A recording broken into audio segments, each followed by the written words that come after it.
ওমা রান্না বান্না হয়ে গেল নাকি? হ্যাঁ। কি রান্না করলা? ফার্স্টে ভাত দেখাচ্ছি, এই যে এক হাঁড়ি গরম গরম ভাত। তারপরে হলো চিংড়ি মাছ বাটা। চিংড়ি মাছ না তো, চিংড়ি মাছও আছে, চিংড়ি মাছের খোসা বাটা, পেঁয়াজ আর রসুন দিয়ে আর কাঁচা লঙ্কা শুকনো লঙ্কা মিক্স করে তেলে ভেজে বাটা করেছি। আর এটাও আজকে তেলে ভেজে বেগুন ভর্তা, রসুন পেঁয়াজ শুকনো লঙ্কা কাঁচা লঙ্কা ধনিয়া পাতা দিয়ে এটা বাটা ভর্তা বানিয়েছি। বাবা দেখি তো জিভে জল চলে আসছে। আর কি? আর হলো এই এটা তো আমি জানি, দেশি চিংড়ি মাছ দিয়ে আলু দিয়ে রসা। একদম লুকিয়ে আছে।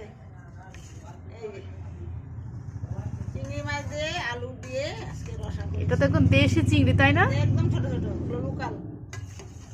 এই যে লোকালটা খেতেই বেশি ভালো লাগে। এটা পাওয়াই যায় না, তপস্যা করলেই পাওয়া যায় চিংড়ি মাছ। এটা বাইরে আমাদের দিয়ে না, একজন গিয়েছিল একটা বাজে হাটে, গ্রামের হাটে, সেখান থেকে নিয়ে আসে।